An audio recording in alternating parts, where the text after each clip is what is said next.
Anak, itong video na 'to, konting mensahe para sa'yo. Para malaman mo na gaano kami kasaya ng mami mo nang dumating ka sa buhay namin.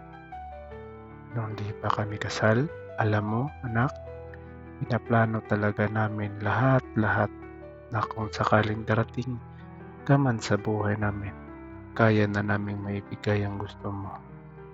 Di man lahat, pero at least di mo maranasan ang buhay na meron kami ng mami mo noon nang mga bata pa kami. Di man kami perpektong magulang, pero kung anong alam namin na makakabuti sa'yo, ay gagawin namin ng isa-puso lahat para lang mapalaki ka ng maayos. Sana anak, paglaki mo, matupad mo lahat ng mga pangarap mo sa buhay. Basta pangarap mo, pangarap na rin namin ng mami mo. I love you anak.